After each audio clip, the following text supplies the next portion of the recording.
You're listening to Football Friday Night on demand exclusively on 600 ESPN El Paso. Stay up to date with high school football scores, updates, and news by downloading the free 600 ESPN El Paso mobile app.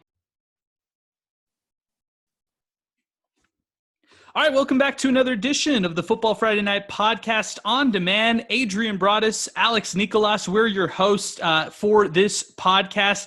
Week 6 is in the books. We're looking forward to Week 7. A lot of storylines to get to. Let's not waste any time. Let's jump right into it. Alex, feels like last week we had the grasp on the different teams. We felt a little bit more confident. We gave our hot takes last week. This week, now we're setting up for one of the biggest games, if not the biggest game of the year. It's Franklin Eastlake. I don't want to start there, but I want to just ask you, Alex, just as everything is kind of boiling up across the Sun City with Texas high school football galore, recruiting heating up for a lot of these local kids. This is the time of year, man. This is what it's all about. October high school football in the city of El Paso. Exactly. And week 7 gives us 3 games in 3 different districts. So really you can look at even 4 districts if you're talking about the 4As, where there's some games that are going to decide that district title race, starting with that Eastlake Franklin. Also got my eye on that Parkland Canotillo game. Burgess Austin, another one that's one that's going to mean a lot, and then Clint Fabian. So our Clint Fabians, and then an outside really good game, El Paso Jefferson. So of course we're going to get into all those later, but these are these important games that we talk about, Adrian, really that are going to dictate a lot of things going forward. And then of course in the now, how good are these teams and how much have these teams grown, talking about Franklin, Canotillo, and then teams that really trying to find themselves, the Parklands, El Paso Highs, even Austin with a 2-3 record overall. So lots of questions are going to continue to be answered, but some big questions, I think, is really more of what I'm shooting at this week as far as what we're going to find out. Yeah, I think we're going to get a lot more answers. I hear what you're saying there. I think it's going to be really exciting. All district play is happening right now, with the exception of Super 5A. So there's a lot to break down. Let's start off with 6A. You alluded to it. There's just a lot going on in this district. 2 of the big games from this past week. First off, you're looking at that Franklin win over Eastwood. That was a phenomenal back and forth game. Got to get your take on that one. You were there, man. I got to get your take on that one, bro. I can't wait to hear that one. All right, here, I'll lay it out for you, Alex. So battle of the 2 best quarterbacks, that's the storyline going into this game. It's Andrew Martinez on one side with the Eastwood Troopers. It's Cameron Bird on the other side. Now, you were talking up Cameron Bird a lot, and I jumped on board a little late, but, man, this guy is real.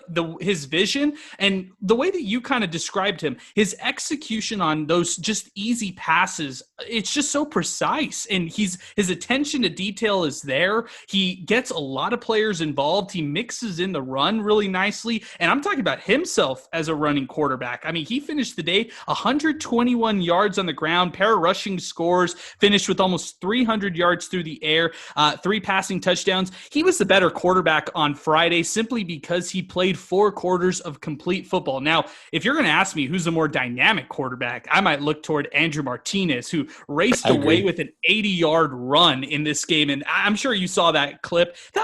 He's going through defenders left and right. I mean, and he loses his shoe at the 50. So it was just one of those runs that was so special to watch. The 2 interceptions that he threw, those were very costly, because if he hadn't had those unforced errors early in the game, I think Eastwood wins this at home.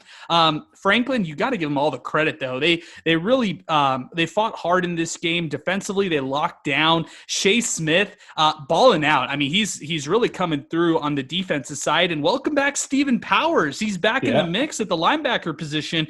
He was a little quiet in the pass coverage game on Friday, but whenever there was a run, he was the first to stop. He was all over the field when it came to the run plays, and I think that's going to bode well for Franklin moving forward. I mean, Eastwood's that run and gun team that you're worried about passing through the air. I guess you're worried about that with Montwood as well, but you look at Eastlake, that's a team that likes to run the football.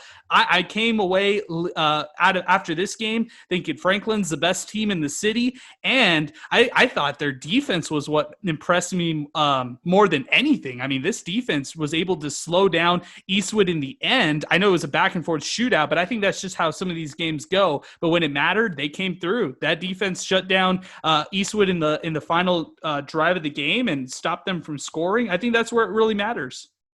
Yeah, and even going back to the previous week when, when Franklin had that 49-28 lead against Montwood, which really showed me that even in a game that you could put up points going back to 2 weeks ago, they still have a defense that can create some separation and get that 3-score lead against another explosive offense like Montwood has with an explosive receiver. So I think it does, even though you look at the score and people are like, well, how can you guys say Franklin's defense is up to par when they allow 47 points? So you got to give a little credit to Eastwood, just like you mentioned, Andrew Martinez, but to be able to get it done in crunch time and to be able to now have a full deck of cards with, Mr. Powers back in that lineup. And then Shea Smith, I mean, is he a safety? Is he an edge rusher? Is he a cover corner? I mean, having that type of versatility and a playmaker, not just somebody you can move down there that can athletically do it, but somebody that can athletically do it and provide you with production.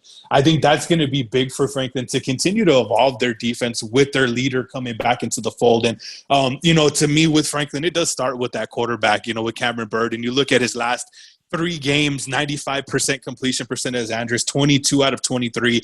And then the next week, 71% at Montwood, against Montwood at home. And then last week on the road, 71%. And then you mentioned something that speaks volumes to how poised this kid plays is, he has great vision and a great feel.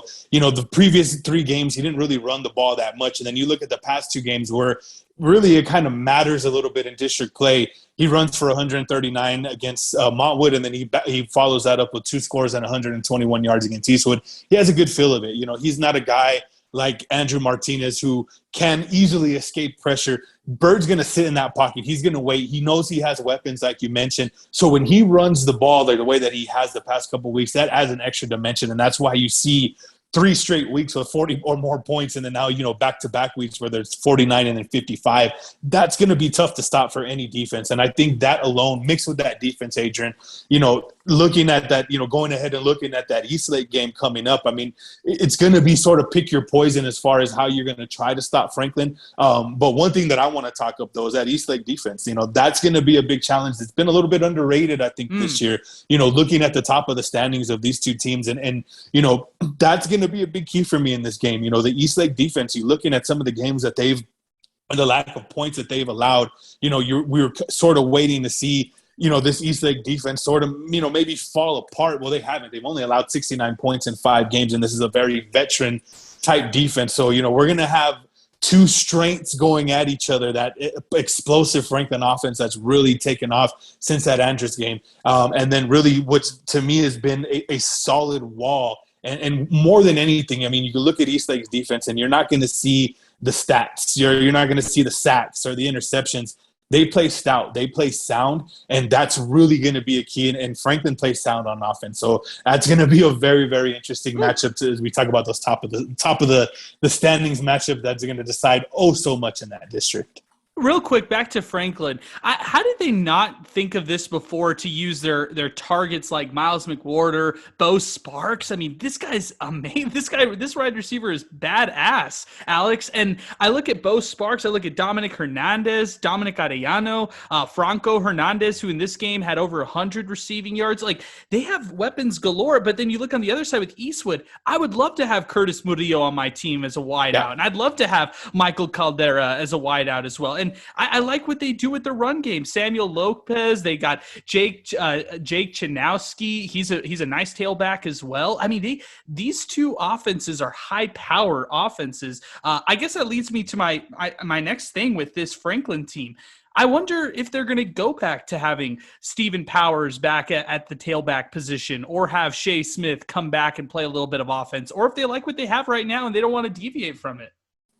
I think they like what they have. I think you're going to see a wrinkle, obviously, this weekend against a team like Eastlake, where if you need Stephen Powers to run the ball on a short yard situation, he may be your guy. Of course, I think anything inside the 5, where they're going inside the 5-yard line, driving in the red zone, I think he's definitely their inside the 5-yard line back. But when I look at all these names that you mentioned, wait, I want you to tab that right there. I want you to bookmark that, because I feel like Stephen Powers is going to take a touchdown in a very significant game. I'm sorry. Go back. No doubt. Oh, no doubt. And especially in this game, because this game coming up, I talked about the Eastlake defense a little bit and how important his experience in doing that, and obviously not only his experience, but let's just say his beast mode of how big that he is, and being that tough wrestler guy. But with Franklin's offense, I think they're fine of what they have. This actually reminds me, and you may remember this, Adrian, correct me if I'm wrong, it was either 2018, 2019 with Danny Walther, and he had both the Clark brothers. He had Gabe Stonewall.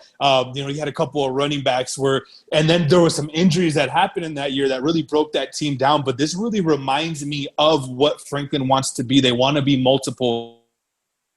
Of course, they're going to want to spread you out. I'm not talking multiple about their formations, but in terms of what they do, they want to have different guys touch the ball. Sparks have 9 catches. McWhorter maybe have 4 or 5 out of the backfield. Dominic Hernandez have 6 to 7 catches and maybe a touchdown. Obviously Sparks is the leader of that group, and he's just a junior, and he's been tabbed the leader of that group even before he's broken out really the past couple of weeks in terms of big production. But I think what they want to do is just keep defenses off balance, and especially when you have dynamic defenses like the Eastlake defense that they're coming up, being able to develop those weapons and being able to add, and throwing in a wrinkle. How about Shea Smith maybe even as a change of pace quarterback with Stephen Powers back in there, maybe inside the red zone. Those are, I think, wrinkles that we can see just to make them a little bit more dynamic as the competition sort of raises and the stakes raise higher as you go into district play. So yes, I could see Franklin really, particularly this week, reaching in the bag of tricks and really kind of putting their athletes in the best position. I think every coaching staff wants to do that. And I think with the depth that Franklin is showing this year in terms of star power, maybe not depth at every position, but in depth in terms of their budding star power, that's something that can really, really help this team have a stronghold on that 168 race. Great memory on that 2018 roster. You got Danny Walther on the team. James McClain Green was on that team. Oh, my man, number 5. There you go. Mendoza was on. Taj Crenshaw, he was on that team too. David Powers, Gabe Stonewall, Mikey Hack. He was on that team. That was another one. How about Chris Kelly? He was a badass. He was that change of pace quarterback. He played that Taysom Hill role. And that's how I could see, coaches go off of that. A lot of coaches will go back, okay, what worked for us a couple years ago with almost that same personnel. Now you don't have a 6'3" receiver like you do at Stonewall, or a 5'9" slot receiver. I would always call him a technician, Mike Hack. But you have players that are in those similar molds. And with Franklin, with the way that they, with the way Coach Walker does his offense, and he's always talking about putting the best players on the field and putting the ball in their hands in good positions. I think that's what you're going to see as the weeks go on. And honestly, that's what you're going to need come playoff time, man. That's what you're going to need when you go out of town and you're playing these teams that are bigger, stronger, faster. Put something they haven't seen on tape. Put something that someone can execute. And that's what I think. That's where probably Franklin is evolving. That's a good catch there, AJ. So the Eastlake Pebble Hills game was very interesting. Pebble Hills leads 14-10 at the half. I'm sure that doesn't surprise you. But what does surprise me is Eastlake goes in the second half and outscores them 23-0. They shut them out in the second half. And I'm not surprised about that Eastlake defense because you've talked that up so much. I'm just surprised that it was close at the beginning and that Eastlake really had to have a big second half to come back in this game. Yeah, and that's the product I just think of Eastlake, just learning how to figure out how to win games. We're sort of used to Eastlake being a team that's just going to throw all over you, put up points, and really set the tone. Well, I think what they found out over the past couple of weeks is that, maybe offensively teams have sort of figured them out in terms of their pass game. And then obviously, it looks like maybe some of their receivers aren't as strong as what they've been in the past couple of weeks. So what I think Coach Rodriguez and his club and his coaching staff is doing is playing to their strengths about running the ball and trusting their defense and really kind of sticking to a simple formula. And I think that's what you probably saw in that second half. Like you mentioned, they jumped out to that lead early on in the game. And you know that Eastlake's going to come back, and they really put the pressure in the second half, and they force you to make mistakes. That's what I really think about that Eastlake defense, is they really force you to make mistakes with their speed and the experience. And then, when you keep it basic, and I know for the second straight week, listening to our show last week, talking about making that switch to Elijah Uribe taking over at quarterback, whether it's him running up the gut 20 times, whether it's him throwing the ball, Eastlake is finding those type of strengths to wear down teams. And one thing that we got to start talking about, I think as well, in terms of Eastlake, is their offensive line. We really got to give those guys a lot of love, because when you look at Eastlake right now, when you look at their overall sort of makeup, I mean, you're talking about an offensive line that is really pushing things forward, and they're averaging just under 6 yards per carry. You're right, Uribe is averaging 6.5 yards. Now you're talking about a guy who's wearing who number 7. His number 7 is red to every defense he faces. I mean, he is the key, and he's still averaging 6.5 yards per carry. That really says the most about how good this offensive line can be. And I think that's one thing we also got to look about, is how they can wear teams down really in second halves of games. And I think that's probably what you saw with Eastlake, and that's dangerous. When you have a team that can impose their will with you offensively, and not only offensively, but defensively, that's where you see those 23-point swings in the second half, is because they're going with their strength. And that's not something we've seen out of Eastlake. We've known them to be sort of a athletic, fast, maybe finesse to a certain point as far as their speed and how they put up points, but not this year's team. This team is tough. They can stymie you, and not only that, they will punch you in the mouth and basically make you fill that box with 10 guys to compete with their front 5, front 6. They'll bring in that H-back to blocks too. And I think that's really the biggest takeaway for Eastlake this year, is that this isn't your typical Eastlake. This is a hard-to-beat Eastlake team, because they are a hard-nosed group. And that's something that, we don't really see in 1-6A, but we're seeing it here. And obviously they're 5-0 for a reason. They definitely are, and they're a top district 1-6A. Franklin's right behind them at 3-2 on the season. Then you've got a 4-way tie for third and fourth place. Basically, it's Americas, Coronado, Montwood, Pebble Hills, all having 1-1 records. The Eastwood Troopers, who we'll talk about a little bit more later when we preview that game against Montwood, they're last right now, along with Socorro, at 0-2 on the season. They've lost 3 in a row. They're 2-3 on the year. Definitely want to get into that a little bit more, but switching over to another division that's very interesting, 1-5A2, Cañetillo leading the way, 5-1 on the season so far, followed by Isleta, Horizon, Parkland. Now, after watching last week, of course, Cañetillo races away with the Bel Air, with a victory against Bel Air, 52-20. The big takeaway I had in this one is, Alex, when's the next time we're seeing LJ Martin play 4 quarters? I mean, he's out by halftime. This guy kills it in the first half, and then the coaching staff takes him out because they simply, they want to save him, rightfully so. But this team has been clobbering groups left and right.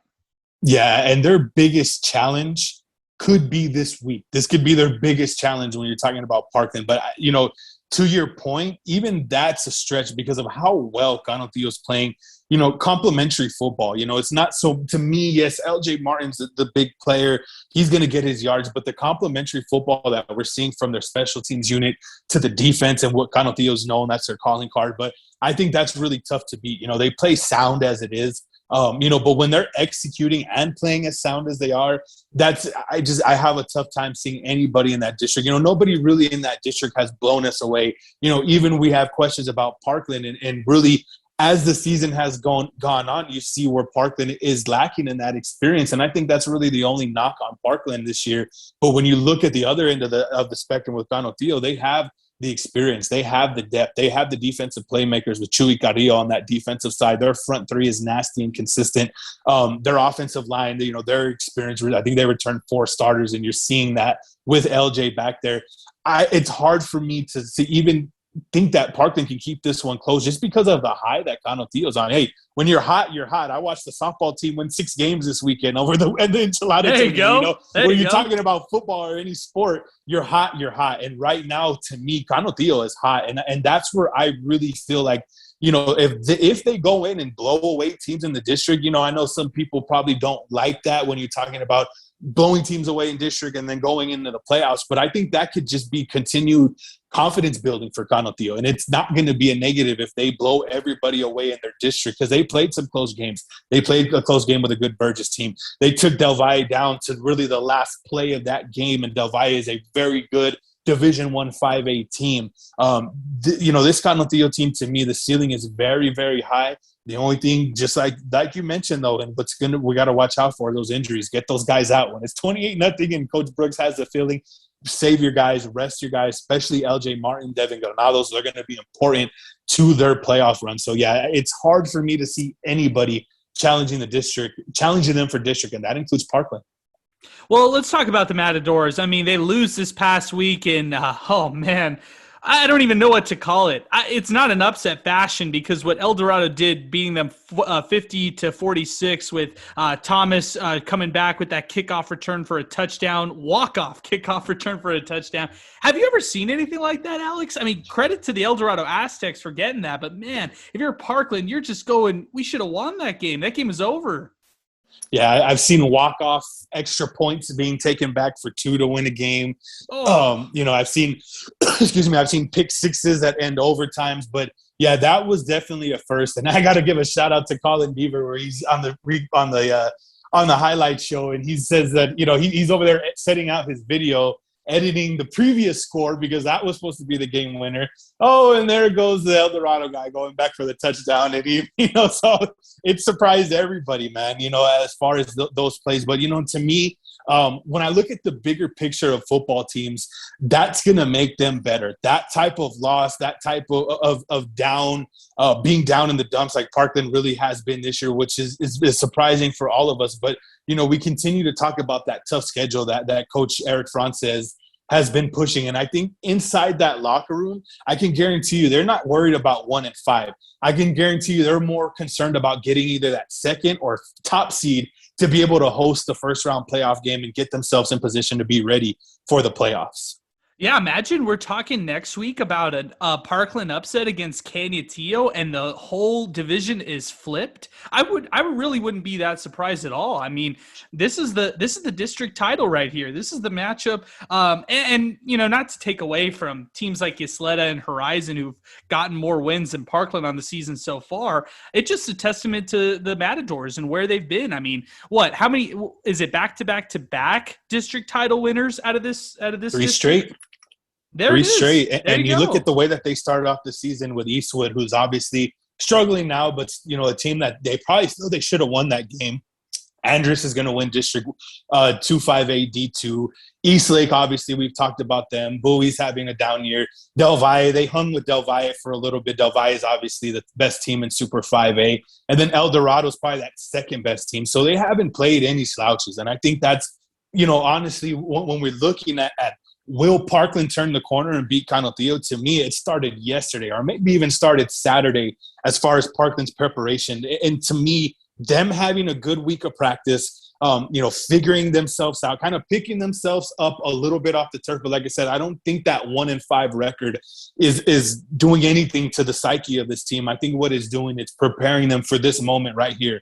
1-5, everybody's going to count them out against Canutillo. Canutillo's playing hot. This is Parkland's chance to really kind of get back into what we've been used to, what we used to from Parkland. And even if they don't, I still think this team is going to be okay come playoff time, because they're young, because they haven't really figured it out yet at the quarterback position as well. They're still, I think that's been the talk over the past couple of weeks. Hearing Paul McKinnon, kind of talk about where Parkland's going with their defense on our Football Friday night show. They're starting to figure that out too. They still have time. Like I said, for me, and what I look at with Parkland and their recent success, they care more about the playoffs. Yes, going 9-1 is great. It looks good. It gets you the headlines. But I think what Parkland's been through the past 3 years, winning district titles, and even going back to 4 years where they won an area round game, is they know by district round, you better be ready. It doesn't matter what your record is. You can get into the playoffs at 4-6 and still make noise. I think that's really the message Coach France is relaying. And I think this week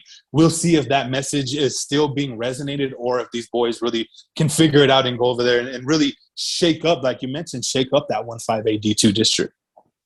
You touched a lot on Super 5A. I have nothing else to add on it. Let's touch on it when we talk on our weekly preview. I want to touch on 2-5A2, like you alluded to. Who's the best team in this district? Is it still Andrus? Are you still on board with Andrus? Yeah, to me, Andrus is the best team. The only knock on them is their depth because they've already lost Malachi Doe. Their star runner. Their numbers this year aren't as high as they've been. When I say numbers, everybody, that's the number of players that they have on their roster. That's down. I want to say now it may be like in the low 20s, high 30s. Week one, it was at 33. Yeah, man, they've really taken a hit with COVID over the past year. So that's my only concern about Andrus. But they are. I mean, they had, to me, I don't know if you watched the huddle that Jeremiah Cooper put out last week against Austin. But that one-handed catch, the one-handed catch. What did he have on his glove? There's something on there. I don't know if it's that or just I think he may just be talent on those gloves, my man. Because geez, yes. I mean that, and not only that, but the way that he's. That Austin offense is tough to defend, but his hip movement and his hip explosion, when I'm seeing him sort of bite on the play action, the receiver gets behind him, but he's so quick enough to shift his hips and get in front of a pass when you're thinking, okay, your average D back is probably going to get burnt because his hips are all over the place. He is just such an explosive athlete. And I'm not talking about the long runs. I'm just talking about the little plays where he can explode those hips and break up a pass or get an interception. And obviously he's going to take any 60-yard screen pass where there's bad tackling to the house. But, he's going to become more of a factor on offense for Andrus. I think he has to without Malachi Doe. But, the way that he naturally makes plays on defense with the teams in that district, there's nobody out there that's going to be able to account for him, whether it's blocking him or reading him off. There's not very many experienced quarterbacks in this district other than Nathan Athala, which that could be a very interesting matchup in the last week of the season. And it's crazy to even say that the only team that I think that can give Andrus problems is Jefferson. And that's even talking about a Burgess team who's really improved over the past few weeks. So, I think right now Andrus is head and shoulders number one. Burgess is 2, Jefferson is 3, and then after that, don't ask me because it's too much of a there's too many teams that are really just equal. And to me, that 3 to 5 or that basically for that 4th playoff spot, we thought it was going to be between Jefferson and Irvin. Well, I think Jefferson last week proved that they're a 3 seed. Now, who is that 4 seed? Is it the surging El Paso High Tigers who have played everybody close the past couple of weeks? Can Irvin figure it out? And we're never going to count out Austin as long as Eric Pichardo's the head coach. So to me, the top is heavy as it's been in this district. But man, that 4th playoff race, that race for that 4th playoff spot is going to be fun coming up in the next couple of weeks to see how that one plays out. Could have what we want to avoid, Adrian, but I think I'm going to give you a hot take right now. The 4th seed for that district is going to come down to a coin flip. I'm going to put that out there right now. I'm going to say it right now. Oh my gosh, Alex! You know how much I love coin flips. Hey, I needed to ask you about the game that you were supposed to cover for us on Football Friday Night. Jefferson Irvin. As you were following this one, Silver Foxes defeat the Rockets 36-28. How'd you see this one? I thought it was a very impressive win by Jeff to be able to put that game, to put up put up 36 points and continue to play to their strengths, which is their offensive playmakers. I think that's a very, very good. I'm gonna reverse that. This is a very mature win for Jefferson. Good win is, a couple weeks ago when they took apart Bel Air and they beat Bel Air 33-14. That's a good win. Alpine. Going out of town and coming back, that's a good win. Now, when we're talking about bouncing back from a tough loss against Burgess, probably a game they may be feeling they probably should have had a better chance to win, and then to be able to go through to prepare, have the game canceled with all the drama that was allegedly going on, and then to go out there and take care of business against Irvin, that's a mature win for me. And that's really what I'm looking for this time of year for teams like Jefferson that are experienced, maybe haven't had recent success, to be able to say, hey, we need to go out here and win an Irvin game. When they go out there and will themselves and be able to set themselves up to continue to stay, in that second, third seed, that's a mature win. And I think, this week is another opportunity for them to grab another mature win and continue to mature their team into a winning team. When you don't have a winning formula like a Jefferson program does, but you have kids that have played good football together for the last 3 years, your senior year, you're trying to mature your football your football mental things that I'm thinking of. And that's really what I see when I see them handle a team like they did, the way that they did against Irvin, because Irvin's still a really good team that's going to sneak up on teams. They're very tough. This is a team that's going to give everybody that they play a run for their money. But to see Jefferson handle business like that, it's a big mature win for the Foxes and Coach Martinez. And, one of those wins that, you're coming off that, like I mentioned, coming off that loss against Burgess, maybe this is a stepping stone win for them to really take it the next level. And if they beat El Paso High down, then I really think this Jefferson team could possibly be for real as far as, November 5th, where they face Andress on the road. So, we talked about them controlling their own destiny. They still have it. But my biggest takeaway from the Irvin win is that destiny continues to mature as far as, them on the trajectory of doing what, obviously is the impossible, but still very possible. We got to go back to who you just touched on. It is your El Paso Tigers. El Paso High. What is this? What happened, Alex? This is 2 weeks ago we were talking about them upsetting Irvin. This week we're talking about them beating Isleta. The job Ray Aguilar has done. I mean, what a turnaround. At the start of the season, we were ready to bury this team. They lost to Socorro. They gave Socorro their first victory in 5 years. And look at what El Paso High has done since. They've won 2 straight. They're coming into this game with a lot of momentum. I don't want to overhype this team, but I want to say from where they've been, just trying to get as many wins as they can to right now where they're at least in the mix and in this conversation. I love it. I love it for the Tigers.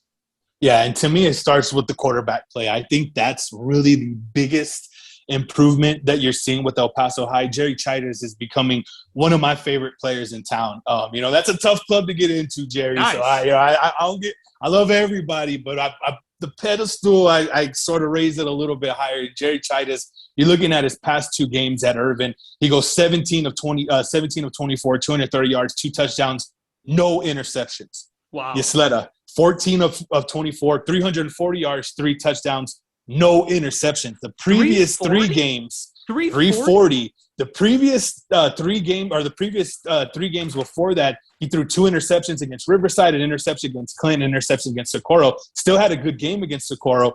Taking care of the ball. That's where I'm getting at. The fact that this kid is taking care of the ball and making plays with his legs. He averaged 8.5 yards per carry last week against Ysleta, had 119 yards. Going back against Irvin, he had 84 yards rushing. It's the little things. Being able to know when to bail, not forcing it into coverage. That's good coaching. And Coach Aguilar, like you said, deserves a lot of credit. But to me, it starts with Jerry Childers. This kid is really, really taking strides. And that's something that El Paso High hasn't had in a while. They haven't had that legitimate quarterback, and I think you're starting to really see that. And then, they also have another junior who's really, really starting to become a factor, and that's Pedro Chavez. He had the big touchdowns a couple of weeks ago.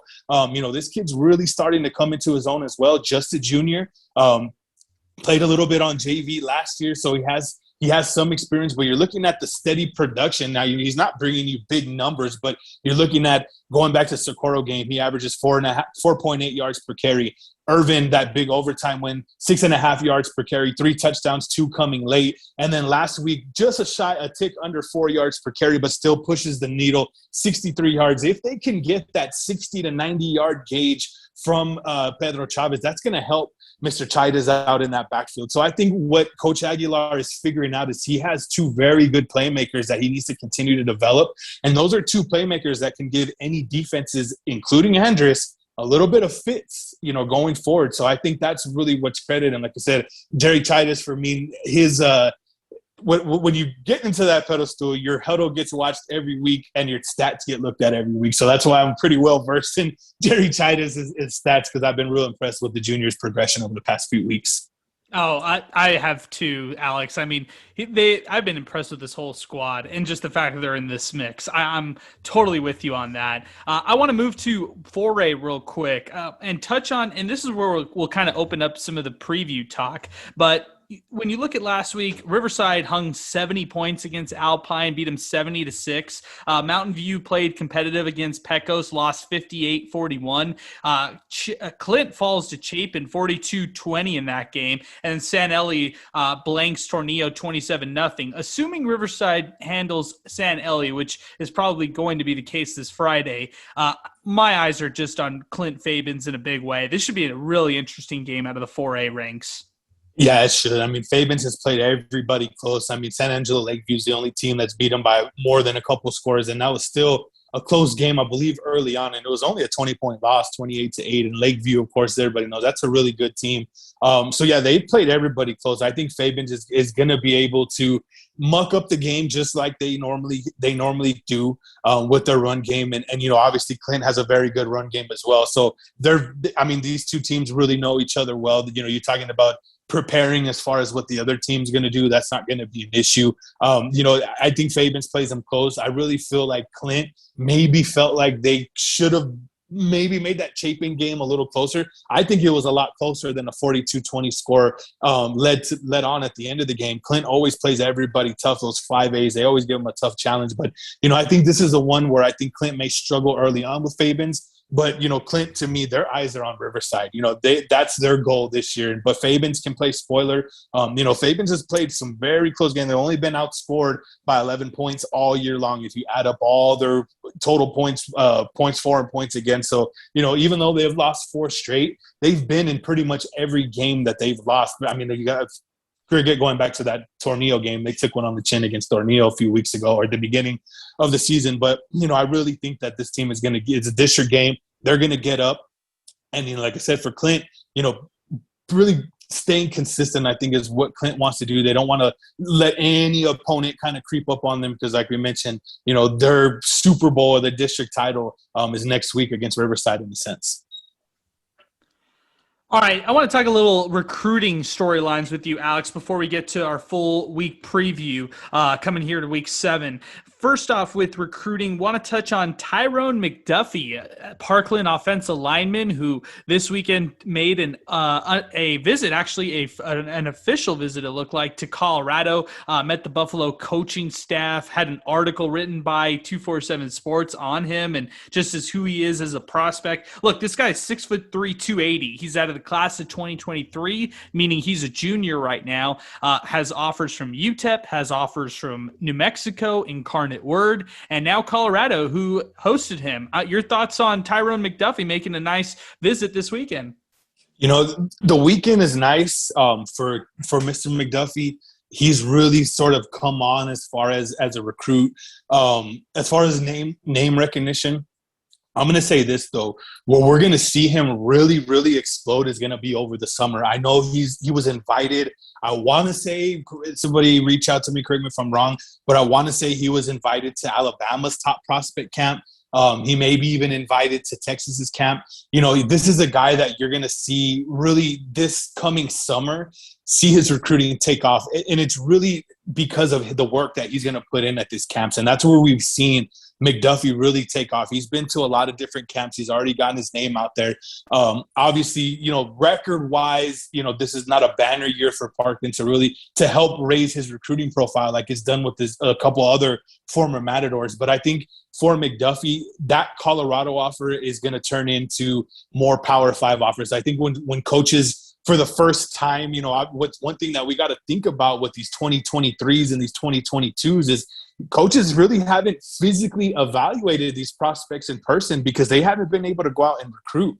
So next summer, when he's able to go out and when more coaches are able to see him, watch his offers blow up, man.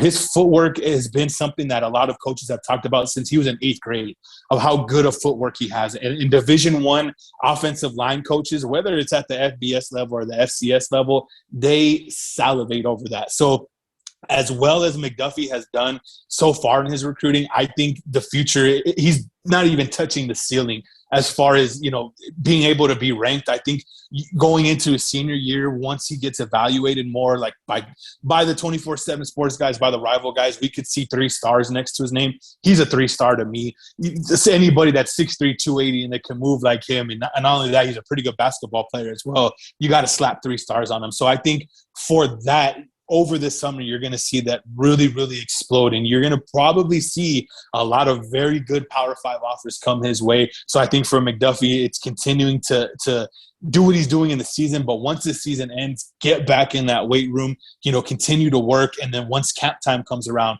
show up and show out, and you're going to see those offer lists really expand for McDuffie. Yo, you're telling me he's a baller too? He hoops? He can hoop. He hoops. I know he hoops. No way. He hoops. Yes, sir. I love it. That's a great nugget right there. UTEP football hosted several local recruits this weekend. Most of them coming from the class of 2023, some even from the class of 2024. So really trying to dip in with some of those juniors, sophomores. Candioteo running back LJ Martin was there. Eastlake linebacker Hector Hinojos was there, along with America's wideout Chris Davis and quarterback Mark Moore. 2 Franklin representatives this weekend, Cameron Bird and athlete Shea Smith, who's been playing linebacker, pass rusher, safety, you name it. Eastwood offensive lineman Noah Medina, and along with Parkland running back Isaiah Beasley. Your thoughts on any of these prospects making a trip out to the Sun Bowl and watching UTEP football play?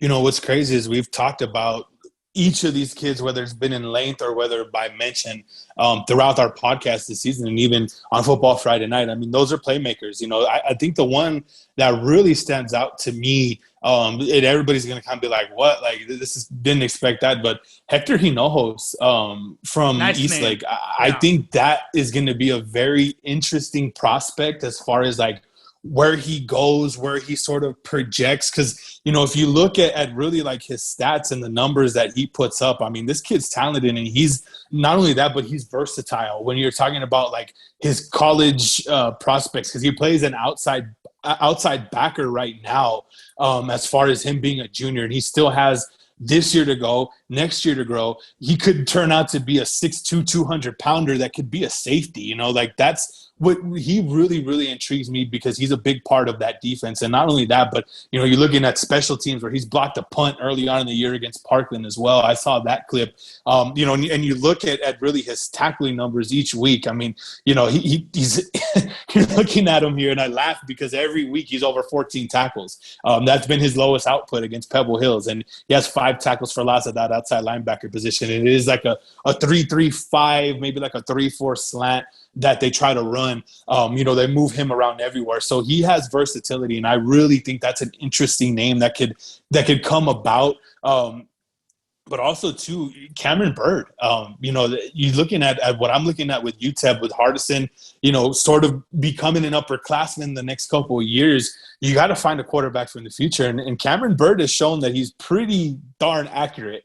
And that's what UTEP really needs at that quarterback position, or what Dana Dimmel's running in their offense. So I think that's another dark horse name that you can really kind of see up UTEP's sleeve. But, honestly, the key now is, for these kids is, can they earn those scholarships? It's not like in the Sean Cougar days where every El Paso kid's getting a scholarship now. You got to earn it under the Dimmel staff. Kind of going back to Mike Price days, where a lot of El Paso kids are walk-ons now, but still good to see these kids' names out there. And obviously the main name that for 2023, for, me being a UTEP fan, I want to see him. He's already in the orange and blue. I want to see him in the UTEP orange and blue. LJ Martin. I mean, this guy's, there's talk that he could play quarterback next year for Canoteo, or that he is Canoteo's quarterback next year. The kid's an athlete. Whether LJ Martin's a Division I running back or not, he's a Division I athlete. And I don't want to see LJ Martin go anywhere else but UTEP, in my opinion.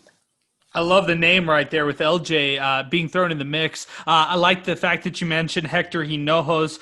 Just thought it was pretty interesting in general, just seeing UTEP host these up-and-coming recruits this past Saturday. And I know they'll be doing that in the future. They've done that already in the past. In that New Mexico game, had some recruits out there as well. But yeah, I'm curious to see who's the next batch of guys that they'll bring on.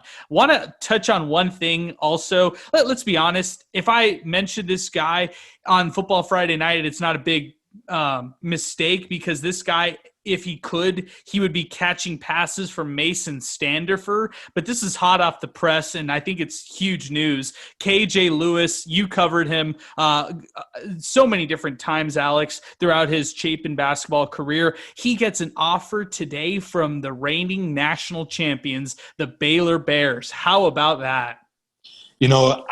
This dude, if he continues this trajectory, I mean, are we talking about maybe the first lottery NBA pick or NBA lottery pick in the history of the city of El Paso? Don't do this to me. I'd be too excited. I'd be too excited.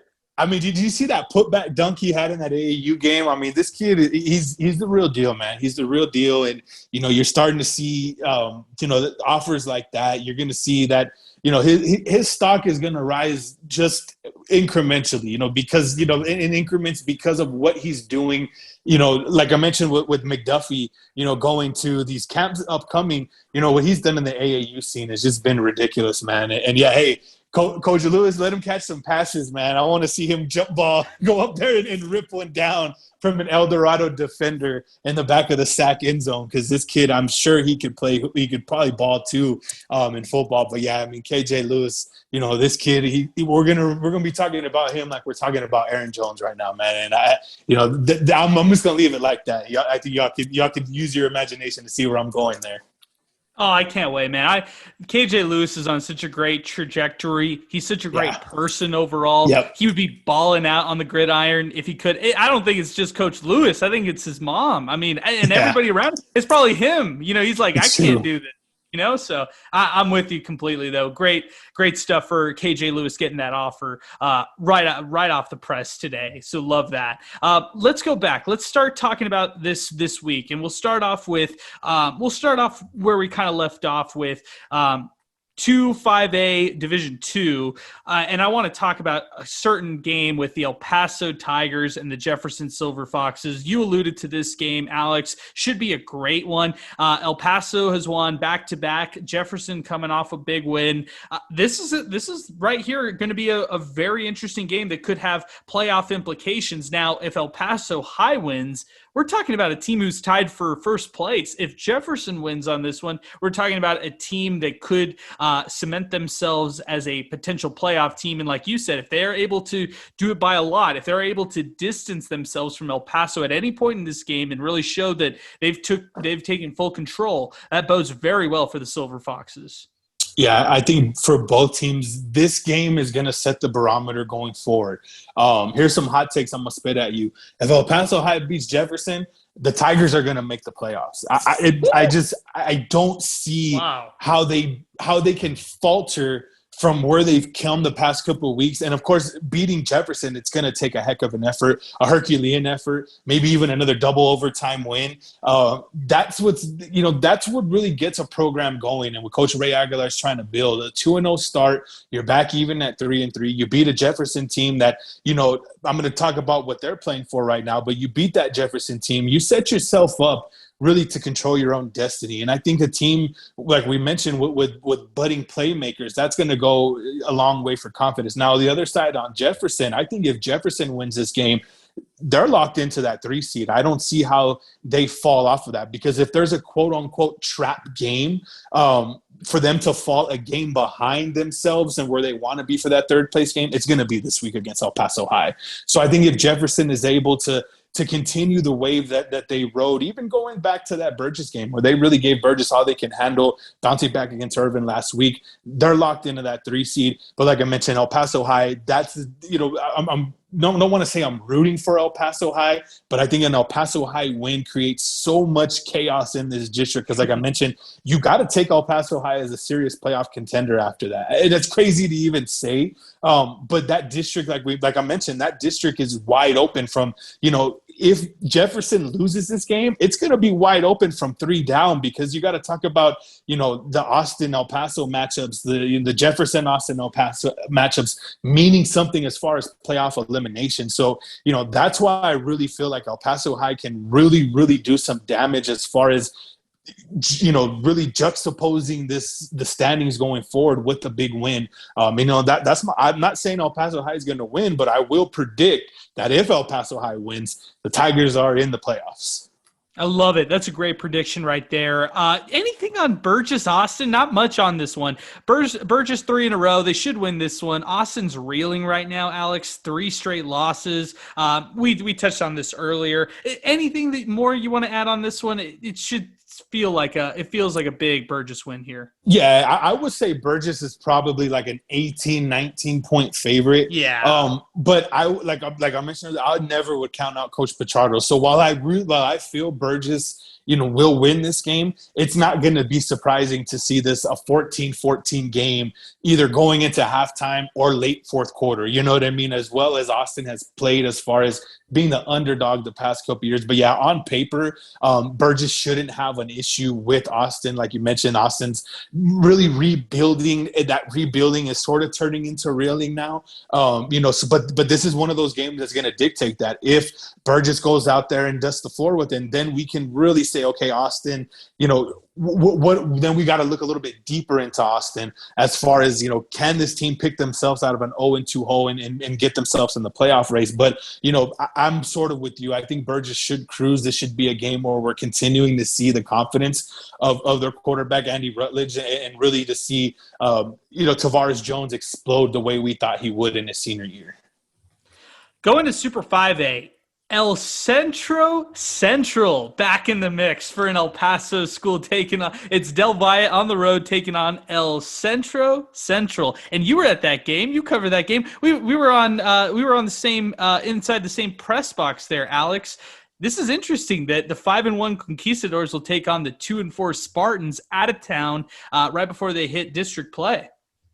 Yeah, that's a very interesting matchup. Honestly, I'm surprised that held water as we're looking through COVID. That's a tough game. That obviously the travel. I recently went out to San Diego. We got to El Centro. We were like 8 or 9 hours in. We still had an hour and a half to San Diego. So it's a long drive. It's a treacherous drive. I hope I'm thinking that they're going to get there Thursday night. And that Central team that we saw a couple years ago, bunch of big athletic kids. It was actually a close game until some Del Valle turnovers really turned that one on its laurels. So I think for Del Valle, on the road, really a true road game. We want to talk about a true road game. That's a true road game. Taking care of the football. Jesse Ramos has done that. He's a big playmaker. If Del Valle goes out there and takes care of the football, I think they should win that game. And talk about the confidence boost after that, heading into district play and going out there to beating a team like that. That's going to be very, very big, for Del Valle. But, I like their chances, especially with the way Jesse Ramos. I've been a big Jesse Ramos fan all year long. And then even in that loss where I got to see him lose against Canotillo, still very impressed. But you're looking at where Central's at right now. They're 2-4. They've been outscored a little bit. They're coming off of a win last week. So, you're not sure what team you're going to get when you're talking about El Central. I'm going to go down their roster, see if any names kind of jump out at me. I don't really remember any of these ones. I know their quarterback was real tall, but yeah, none of these names jump out. So this is definitely a whole new team from what we saw in 2019. Only other game to touch on at a Super 5A, really, I think the Bel Air Andrus game is going to be a big one on the Andrus side. I think that they have a great opportunity to get a good win for them in non-district play. Same with El Dorado taking on Fort Stockton. But the one game I want to touch on, Chapin at Horizon. Is this a trap game for Chapin? I think so. I think so because of Horizon's ability to put up points. And we're going to probably sound like broken records coming up in district play, where we're going to feel like Horizon's going to be in every game of district plays because they can put up points. So I think really that's going to be a key, for Chapin. They've sort of found a niche with Mason Standifer. Their defense also has been playing pretty well. You're talking about playing, teams though that normally are playing offenses that they normally aren't going to see in the regular season. You are in district play. You're talking about Clint and Austin in back-to-back weeks. So now you're going back to a spread, where it's obviously run base, but you got a lot more speed in the backfield. So that's something early on to keep an eye out. Like, if Horizon jumps out to that lead or Horizon's able to make big plays, I think that's something maybe Chapin hasn't seen in a few weeks, even going really back to that Andrews game. That may be the most explosive offense that they faced until this point. And even Canontillo, to a certain point, you can kind of put them in that explosive mold with LJ Martin. But I think it is a trap game because of the fact that over the past 2 weeks, you've played Austin, you've played Clint. Now you got to prepare for two very, very studly dynamic running back and running back quarterback combo with Jacob Quijas and, of course, with Mr. Ernie Garcia. That could lead to some problems for Chapin early, but the way Chapin's putting up points recently and the confidence that they have on offense, I still think they can fight back in the game. But, yeah, it would not surprise me to see Horizon, kind of punch him in the mouth with a big play early on. Revisiting our conversation, we talked a lot about both Parkland and Canutillo. This is the best game of the week out of this district. Now, when you're looking at both these two teams, we touched on it a lot. Alex, let's talk predictions right now. I'm predicting Canutillo 2 touchdowns in this one. Ultimately, I think Parkland can do some nice things. I like Isaiah Beasley on the ground. I really, really love DJ Crest Daniels, and he's able to do some really special things at the wideout position, maybe in the top 5 wide receiver position category right now here in the city of El Paso, and he might not be 5, 4, or 3, in that discussion. This is the best game of the week, but I still think the Eagles run away with a 2-touchdown win. Yeah, this is, and I know every time Canontillo plays Parkland, the probably the message, and maybe not verbatim, but you don't want that to turn into a track meet if you're Canontillo. And I think that's really the only way Parkland has an opportunity to win this game is by the big plays. Punt returns, kickoff returns, long runs, getting Daniels out, getting DJ Daniels out in space and making him make guys miss. That's what I think Canontillo's probably preparing more than anything. They don't want this game to turn into a 45-40 game where, Canontillo has to put up, they're relying on LJ Martin to answer. I think for Canontillo, it's about being physical, controlling the ball, not turning the ball over. And honestly, to me, also keeping themselves in a 3rd and 4 situation on offense, 3rd and 4 and shorter. Anything outside of that, Parkland has the speed to be able to shut down any semblance of a passing game. Now, Canontillo has had a improved passing game because they have a couple of weapons, but Parkland's defense is still very athletic on that outside. So that's going to be the key to me. Can Canontillo execute what Canontillo wants to do? And that's play keep away. That's, control the ball 2-1 in terms of time of possession and not allow Parkland's speed and their athleticism to become a factor. So I think Canontillo has done a really good job of doing that against teams, and I got to watch it firsthand with Del Valle.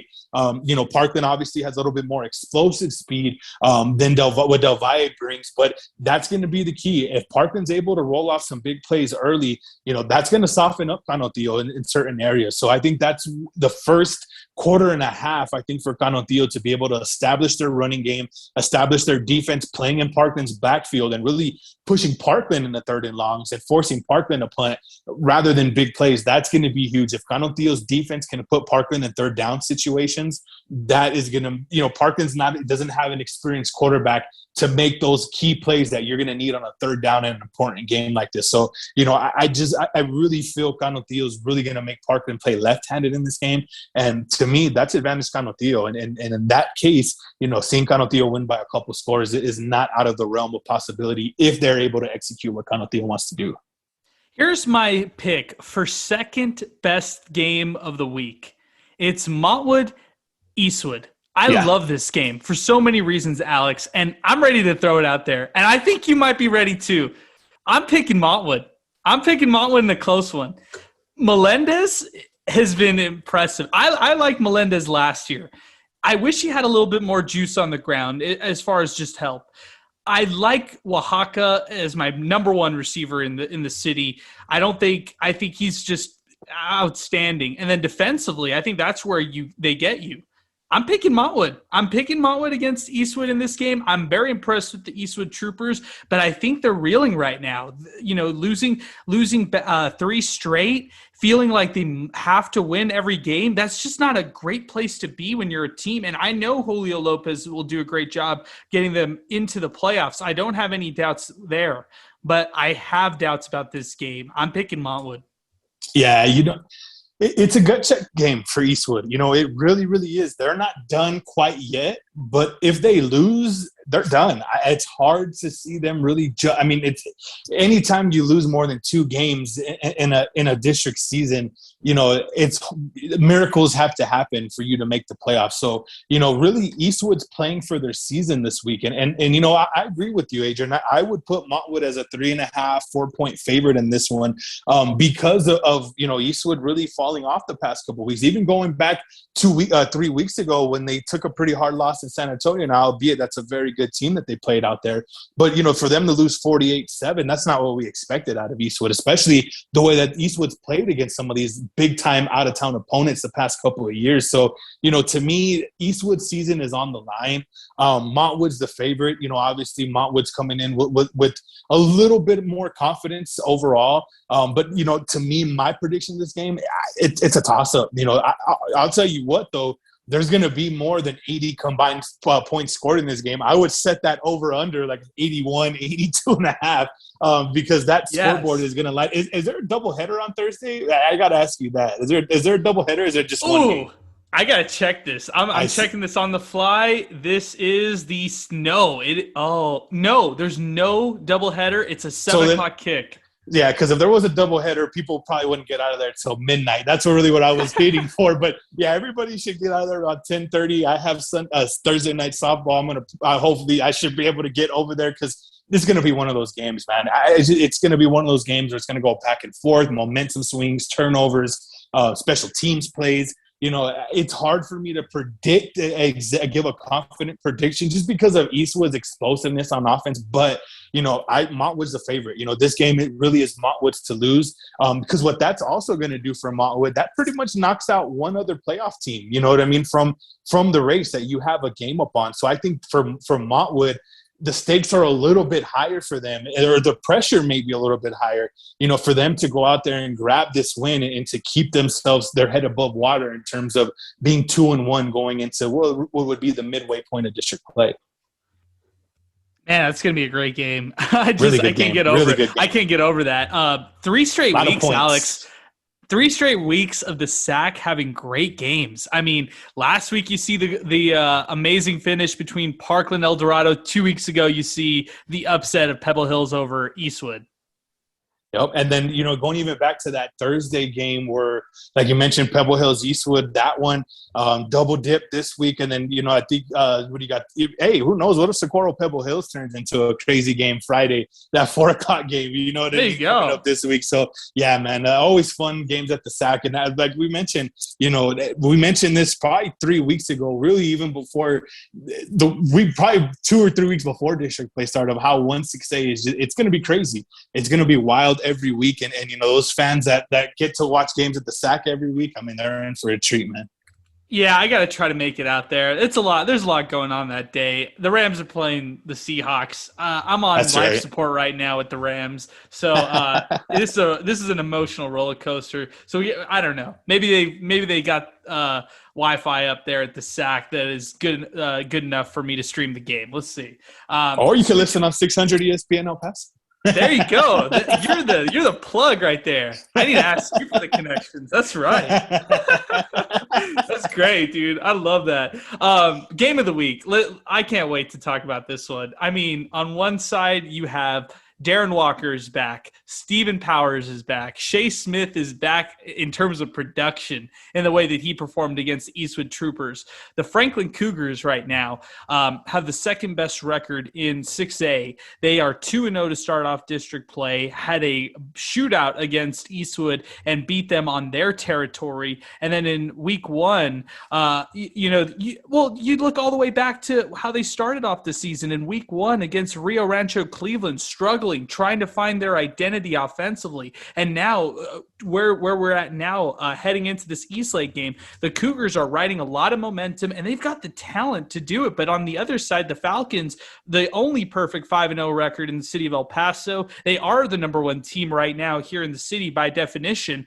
Elijah Uribe, he's the do-it-all guy. He does it at the wide receiver position, running back position. I would start him at quarterback if I was head coach Ruben Rodriguez out there at Eastlake. And that defense, it's so under the radar at times, but it should not be oversaid that this defense is just phenomenal in what they could do. Alex, preview this game. This is the game of the week.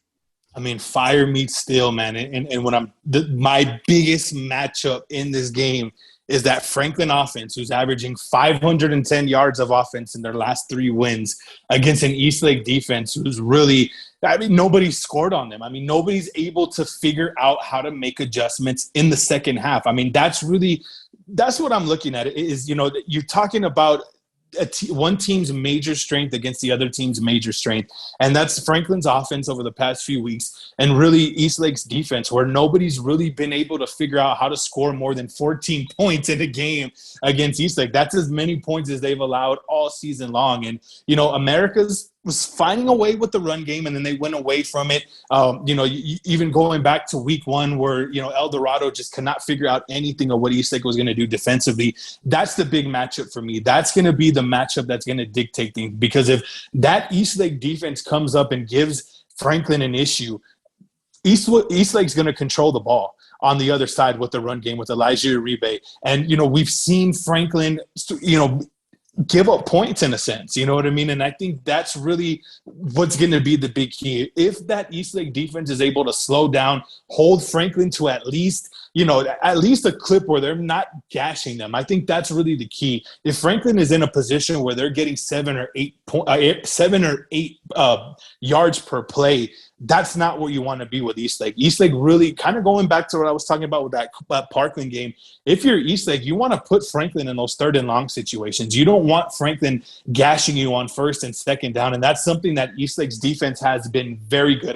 We don't keep 3rd down stats, of course, in high school football. Maybe the coaches do, but there's too many teams for us to do it, Adrian. But I would say they're probably defending the 3rd down, they're probably like in the low 30% as far as teams converting on them on 3rd down. They turn it on 3rd downs, and that's really going to be a key in this game, I think, really for both offenses. But that's going to be the main key. If the Eastlake defense is able to slow down Franklin in any sort of way, that ball goes back to Elijah Uribe. And like I mentioned, this isn't the explosive score in a minute 30 type of offense that we're seeing from Eastlake right now. If they can control the ball and even running out of a wildcat and just let their offensive line push and go Uribe left, Uribe right, Uribe fake a jet sweep and go up the middle, I think Eastlake will do that. That is their strength right now. Obviously, the quarterback position is going to be a very questionable thing for Eastlake. I know, listening to Coach Ruben Rodriguez after their last game on TV, he said Sebastian Rendon was hurt.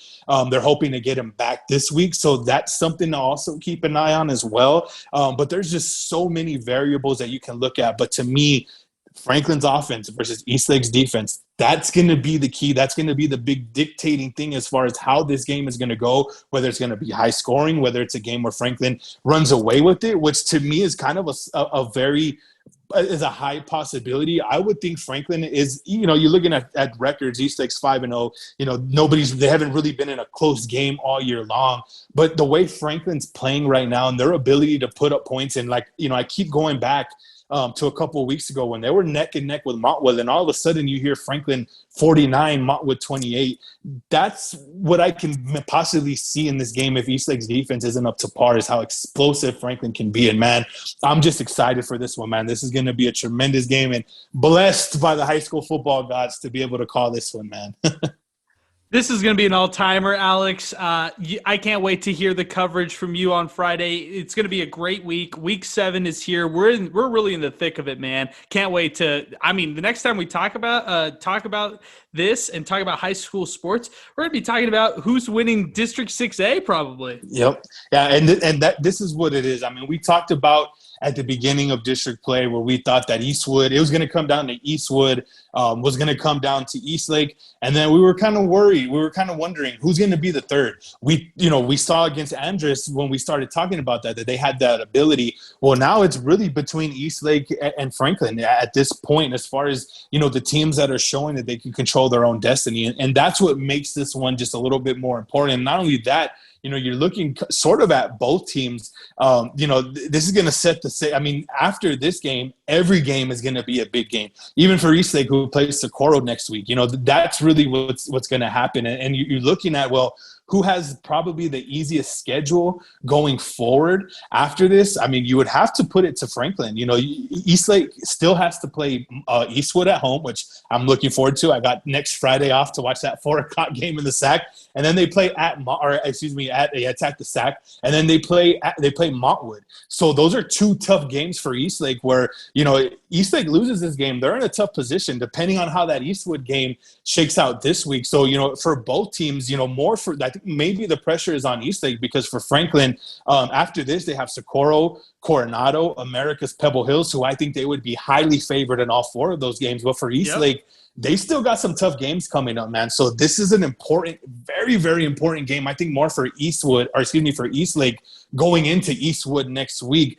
You don't know we talked about that Eastwood Montwood game. Anything can happen. But, that's where I look at this more. I think the pressure is more on Eastlake just because of what's left on their schedule.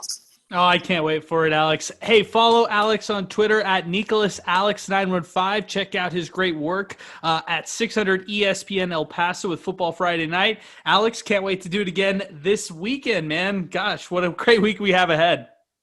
Can't wait. We'll be talking to all of y'all from the Franklin High School press box. Tune in to Football Friday Night, y'all. Should be a banger.